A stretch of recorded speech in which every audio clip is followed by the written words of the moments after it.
We return to our top story on China's fight against COVID-19. For a closer look at that, I'm joined by epidemiologist Dr. Devra Davis. She's advised governments and policymakers around the world on public health issues. So, Dr. Davis, I would like to get your assessment on several Chinese vaccines in their final stages of testing. Some are already given to frontline workers. Are you optimistic that we could see a vaccine distributed in the timetable that China is looking for?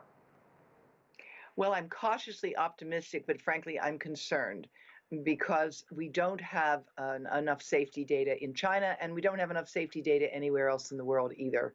The difficulty here is that we don't have a standard way of looking at this information that is shared by all the other countries in the world. And I want to ask you about China and the WHO. Right now, it is trying to get its vaccines added to the WHO's emergency use listing, which allows for unlicensed vaccines and treatments to be analyzed, speeding up their availability for public health emergencies. What do you make of that process, and what does that mean at this point in time? Well, it's absolutely essential that all of the new vaccines get processed as rapidly as possible, but there's a trade-off in public health because there's a risk of introducing a vaccine too soon, and that it can, in fact, result in death and disease in people to whom it's given. So it's a balancing act right now, and it's really a very big challenge for all of the authorities at WHO to look at the information that we have. The more safety information, the more testing data that are made available, the easier it will be for the authorities to make the decision.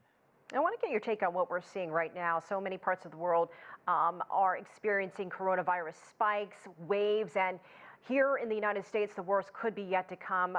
Let's compare that to what we're seeing in China right now. Has China beaten COVID-19, or is it just managing it better than others? Because we're seeing that in some big cities, people aren't even wearing masks. I know. I spoke to a colleague of mine in Shanghai earlier, and I'm quite concerned about that because, as you know, the Chinese have generally been very good about mask wearing, even when there's just a flu or even when it's a cold weather. The reality is the mask doesn't really prevent COVID so much as it reduces the transmission of it, and that's all we can hope to do right now. I am concerned to see the way that things have gone back to normal too quickly. And remember, with the global pandemic that the world faced in 1918 and 19, with that global pandemic, what happened is it went down in the summer and came back up again in the fall. And when it came back that next winter, it was even worse than it had been. So I think we all have to be on a high alert for that possibility right now, particularly with things getting back to what appears to be normal in some of the large cities. I think that my public health colleagues and I are not thrilled with this return to normalcy. It's too soon, and I think it's going to come back to bite us. That being said, we are seeing some regions in Europe rolling back and adding more restrictions, kind of reverting back to this semi-lockdown state. Is that going to make a difference? Is it too late, or will that help just a little bit?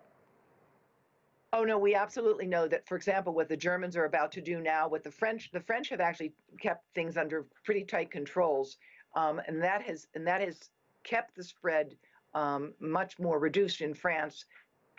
I think we're concerned about in Italy, things have been really pretty calmed down for a while. But in all these cases, what you have is the following.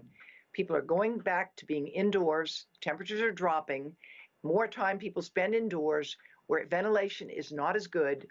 We are going to see more of a transmission of this virus. There's no question about it. And there are some challenges because in China, the way the data are recorded is different than in other countries. For example, you record asymptomatic cases, they're not counted as a COVID case. You only count a COVID case as someone who tests positive and has symptoms. Now, that's not the standard in many other countries. It makes it very difficult to compare information. So when China says it has a handful of cases, it means the handful of symptomatic cases. We're not doing a good job of getting the data on all of those who test positive.